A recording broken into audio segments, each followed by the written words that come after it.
Par amour, elle reste coincée pendant 5 heures dans un conduit de cheminée.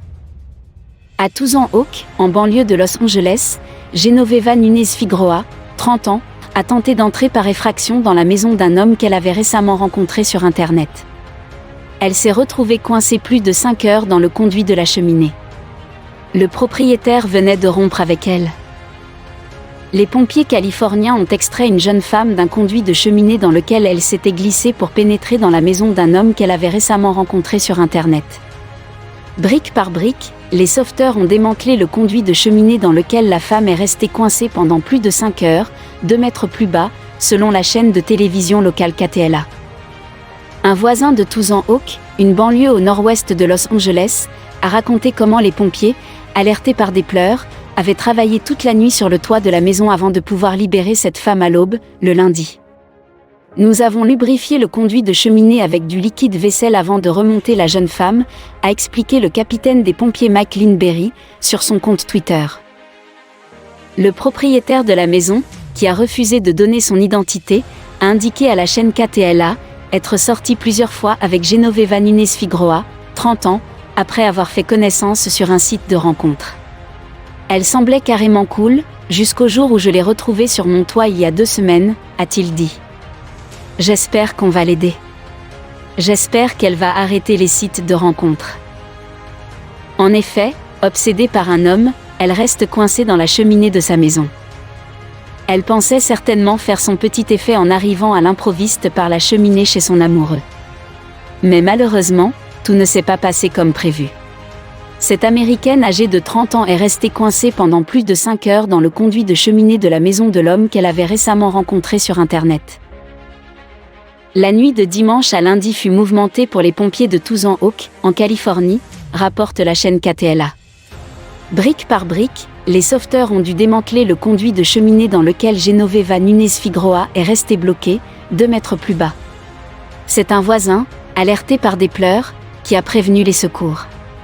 Ces derniers ont dû travailler toute la nuit sur le toit de la maison pour libérer la jeune femme. Nous avons lubrifié le conduit de cheminée avec du liquide vaisselle avant de remonter la jeune femme, a expliqué le capitaine des pompiers.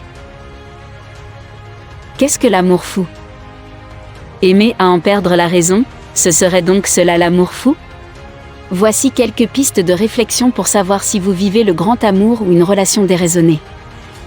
À en croire toutes les tragédies romantico-classiques telles que Roméo et Juliette ou Tristan et Isolde, il faut croire que l'amour fou peut avoir des conséquences désastreuses. Mais vivre un amour aussi puissant, aussi intense qu'il puisse avoir raison de notre discernement n'est-il pas ce que chacune d'entre nous rêve un jour de connaître ? Sans crier gare. Toutes celles qui l'ont vécu le décrivent de la même manière, l'amour fou vous tombe dessus alors que vous ne vous y attendiez pas. S'il revêt souvent la forme d'un véritable coup de foudre, il peut également se construire lentement mais sûrement. C'est parfois le cas pour des amis de longue date qui se connaissent par cœur et qui découvrent leur attirance après des années d'amitié. La folie entretient une relation ambiguë avec l'amour, comme en témoignent d'ailleurs les nombreuses expressions qui allient les deux notions. Ne dit-on pas « fou amoureux », aimer à la folie, être folle de quelqu'un ? On pourrait dire que l'amour fou est en quelque sorte le doux synonyme de la passion. C'est une manière de le conjuguer, de le décliner pour lui apporter encore un peu plus de piquant. Comment reconnaître l'amour fou ? L'amour fou se distinguerait de l'amour tout court par son intensité et par la profondeur des sentiments qu'il fait naître chez les deux partenaires. Car c'est un fait, pour être fou, l'amour doit être partagé.